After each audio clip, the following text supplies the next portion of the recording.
You're listening to the REI Marketing Nerds Podcast, the leading resource for real estate investors who want to dominate their market online.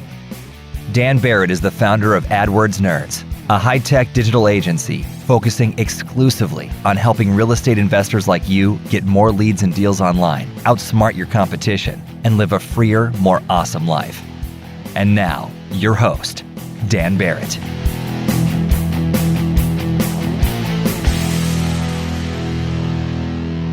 All right, hello, and welcome to this week's episode of the REI Marketing Nerds Podcast. As always, this is Daniel Barrett here from AdWordsNerds.com. And look, you know where you need to go if you want to get more leads and deals online for your real estate investing business. It's AdWordsNerds.com. You can go there, talk to a member of our team, and we'll help you put together a marketing strategy for your market. All right, folks, this week it's just you and me.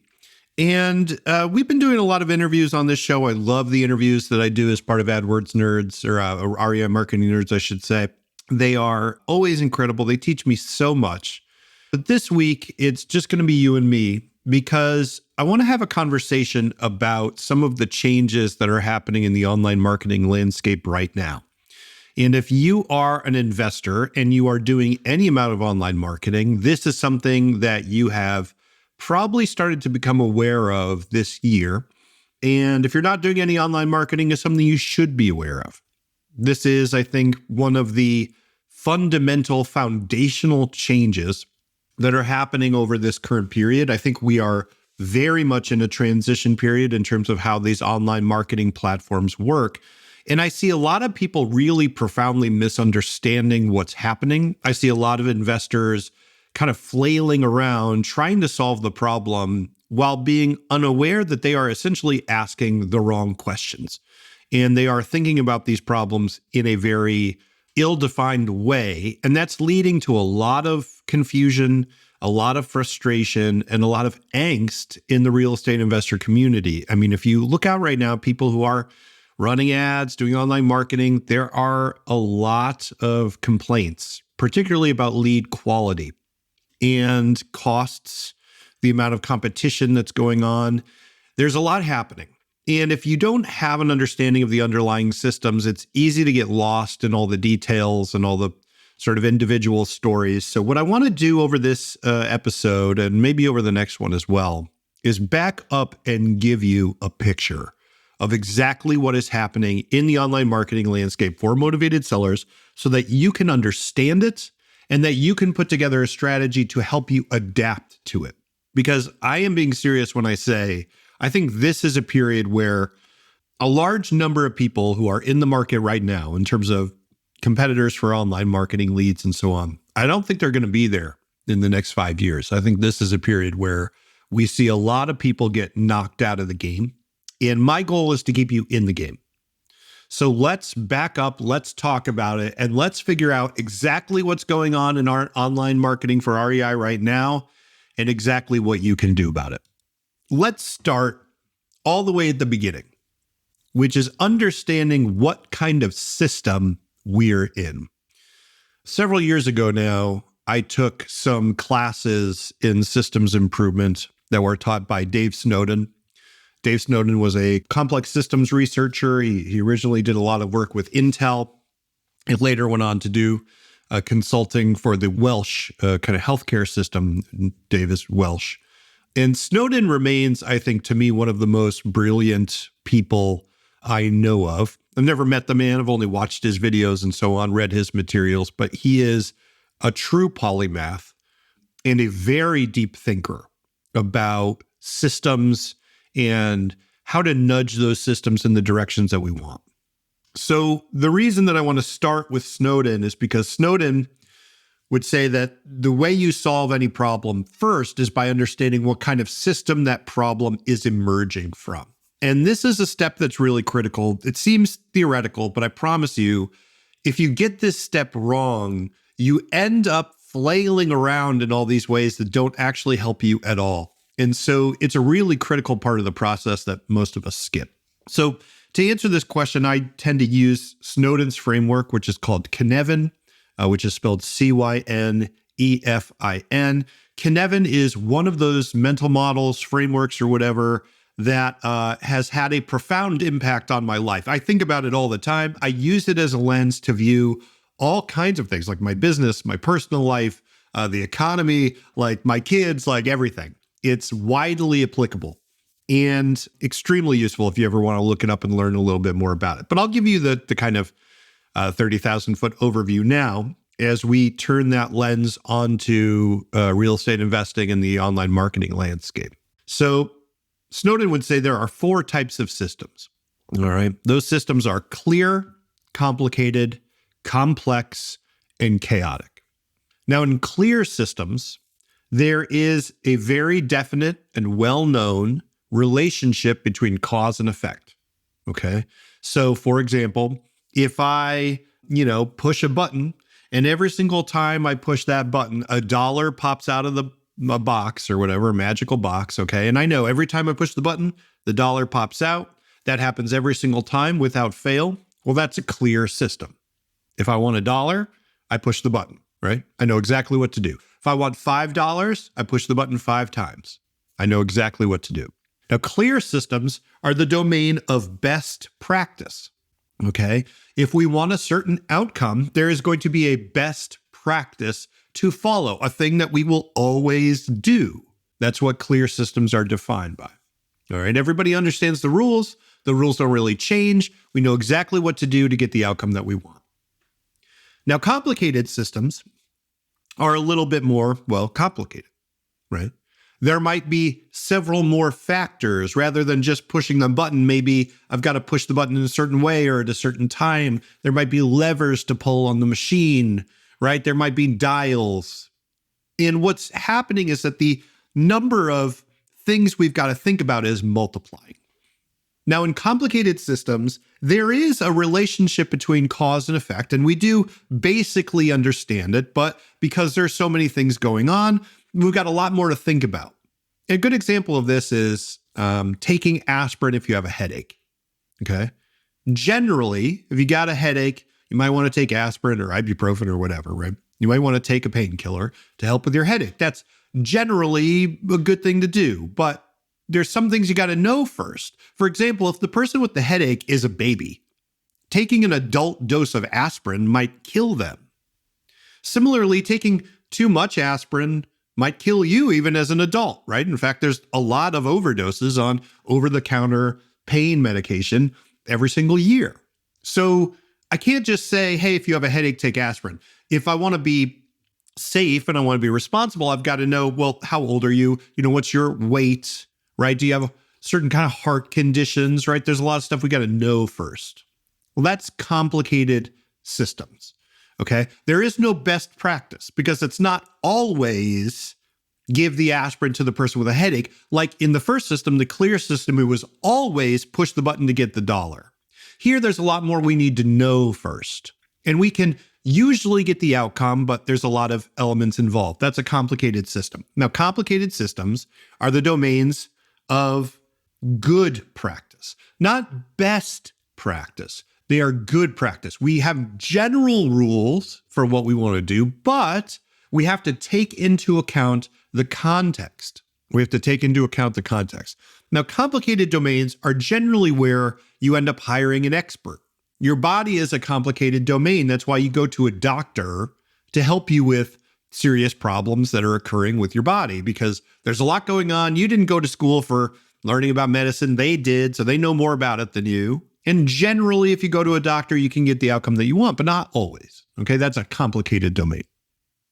Now, complex domains, which are the next domain in our exploration here, defined by having many, many elements, many interacting pieces, which not only affect each other, but they actually change the rules that define their interactions.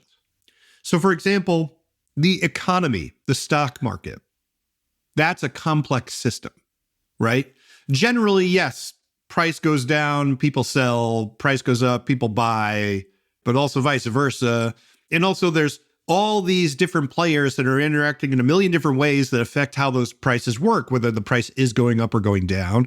And also the more people take a certain action, the more it changes what other people do, right? So you get Wall Street panics where a bunch of people start selling and then everybody else sees that. And there starts to be this like wave of anxiety through the market. And all of a sudden everybody's selling and then you get a crash, right? So we're not only having the individuals in the system affect one another, they're also kind of changing the rules, right? We can change the rules of how the stock market works. And so complex systems, there is no clear relationship between cause and effect. All right, there can't be. It's too complex. There are too many pieces to keep in mind. All right, it doesn't mean there is no relationship at all. It doesn't mean we're in pure chaos here. What it means is that it's too complicated or too complex for us to figure out. There is nobody who can tell you exactly when to buy and exactly when to sell and always get the outcome that they want.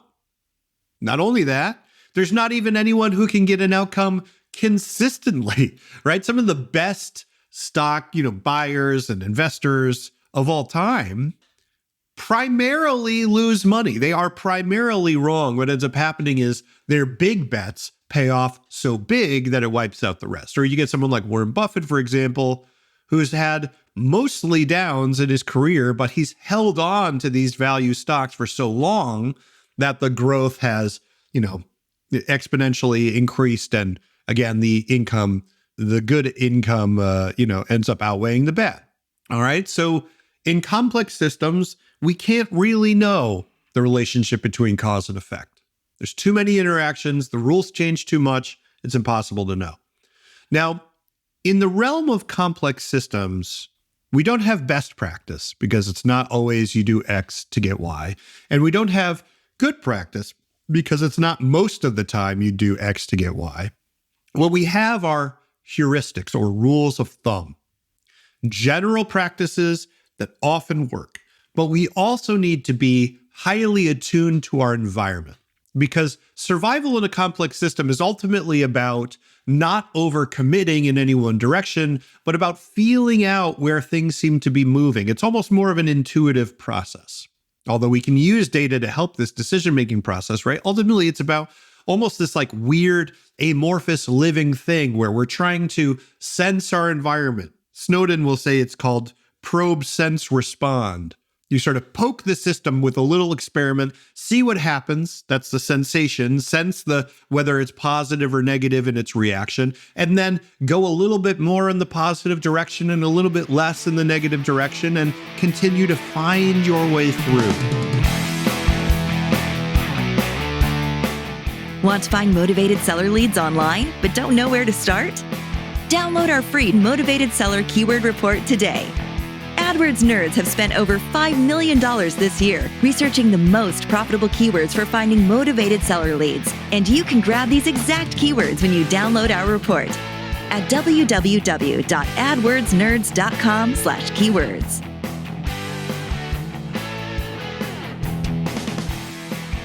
One of my favorite metaphors for navigating a complex system is finding your way across a stream.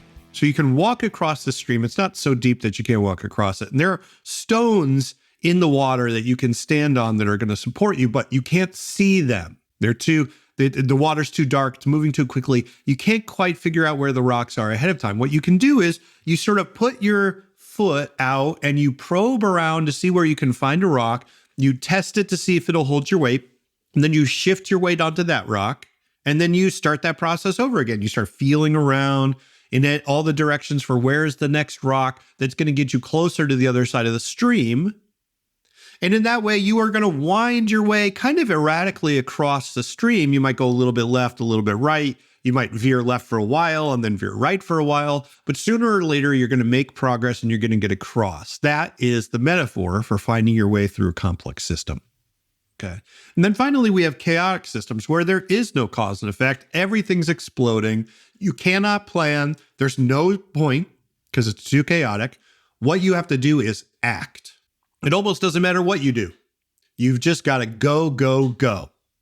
That's a chaotic system.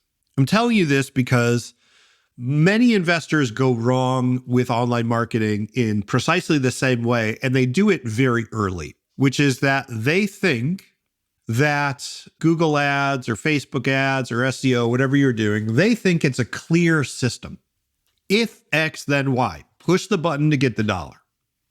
And this is the kind of investor that thinks like, okay, well, all I need is the right keywords in my Google ads, and I will get a bunch of deals out of it. All right, that's what they think. If I just put the right keywords in, I'll get the deals out.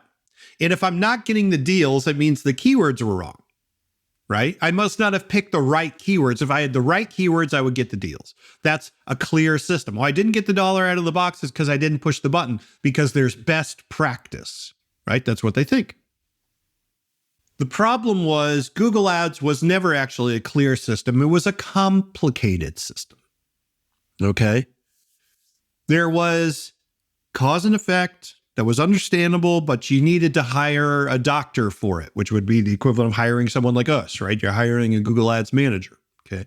And that person is going to know more about the bidding strategies and whether to push your bids up and down and all the little tips and tricks inside the account. And online marketing was complicated for a really long time, right?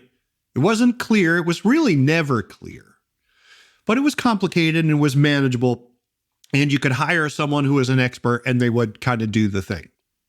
The problem now is that Google ads and Facebook ads and SEO, those things haven't been complicated for a while. They are complex now.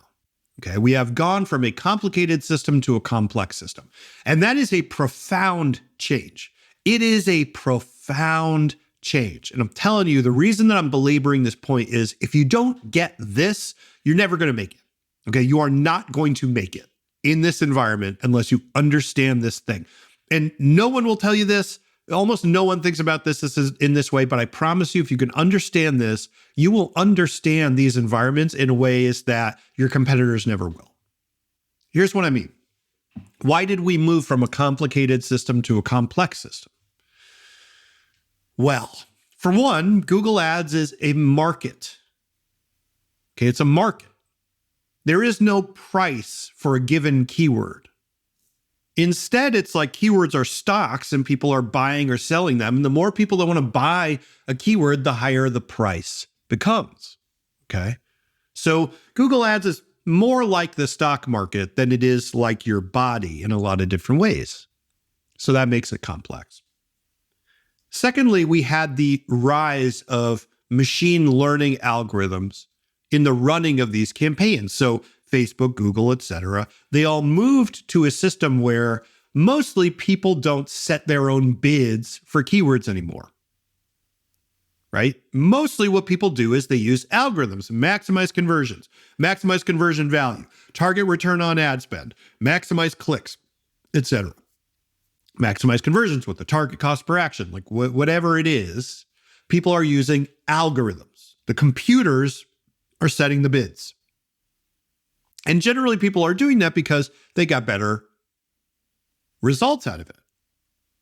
Early on, a maximized conversions bid algorithm would fairly significantly outperform a human manager setting the bids, particularly for most people who weren't really actively managing their stuff, right? If you were managing your stuff yourself and you weren't in there setting your bids every single day or week or whatever, then the algorithm is going to do a much better job generally in getting you more leads, getting them for less.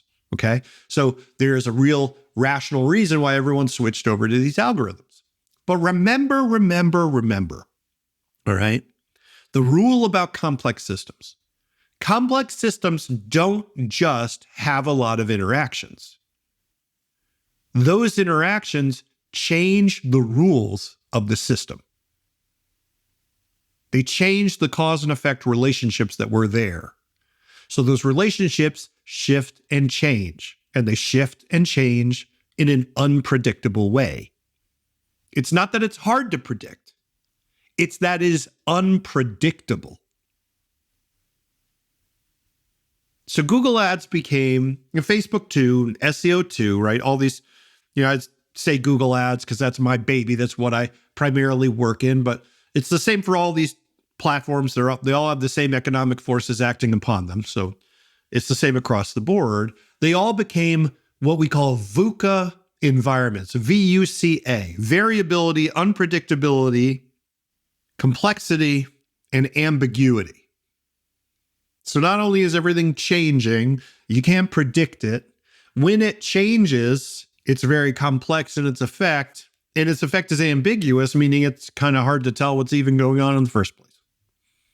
All right.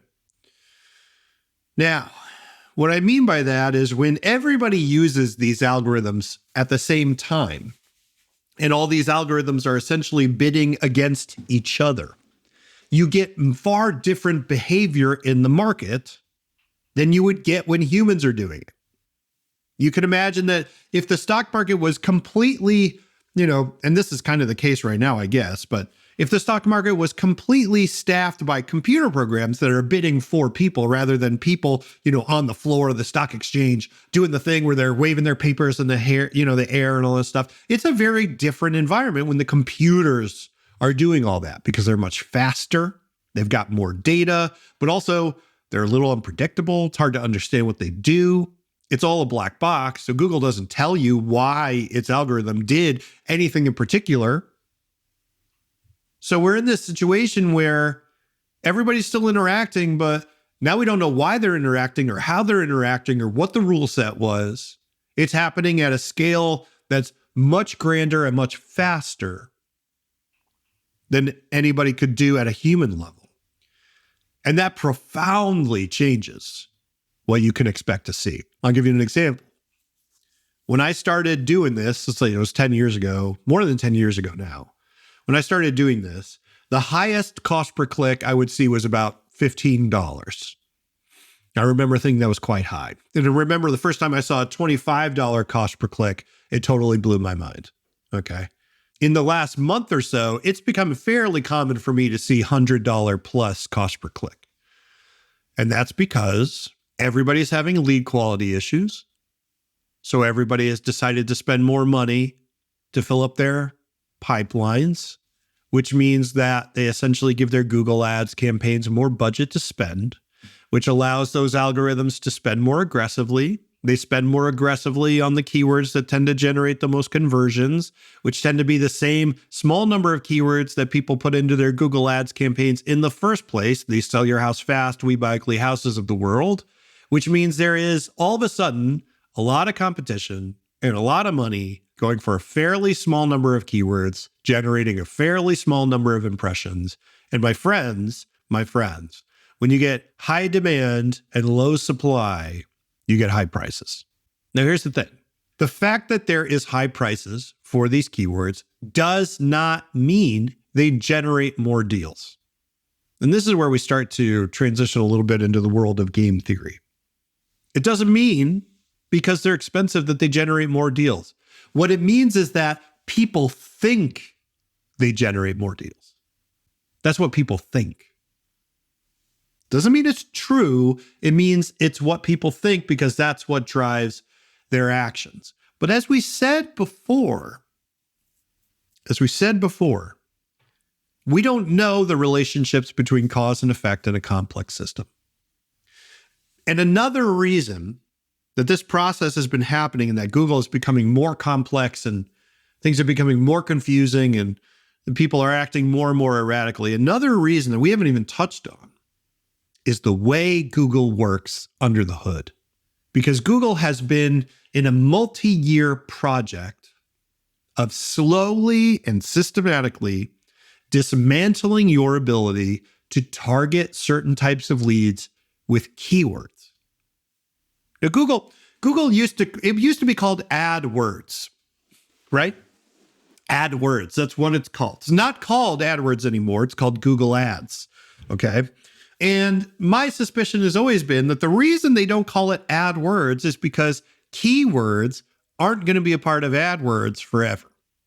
You think about what keywords are. Keywords are a targeting mechanism that people use in Google. And they're a targeting mechanism because the way Google used to work is you used to get in there and tell Google who you wanted, tell Google how much to bid, tell Google how to structure everything. You used to do everything. Google Ads was a tool, and you would hold the tool and use the tool. And if you were good at using the tool, you would get a good result. And if you were bad at it, you would get a bad result. That's the complicated domain version of Google Ads. Okay? And it makes sense. But we're not in that domain anymore. We are in the complex systems domain. And Google does not want you to control who sees your ads. It doesn't want you to do your own targeting. It doesn't want you to do your own structuring of your campaigns. It wants to do that for you. And again, this is not some nefarious scheme. For the average person, the average business who doesn't know a lot about Google Ads and doesn't know how to set it up and isn't going to manage it, Google can probably do a better job than they can. But for investors, for real estate investing particularly, this has been a disaster. Hey guys, hope you enjoyed part 1 of this episode. It's just too good to limit to one show. Join us next week to hear the rest.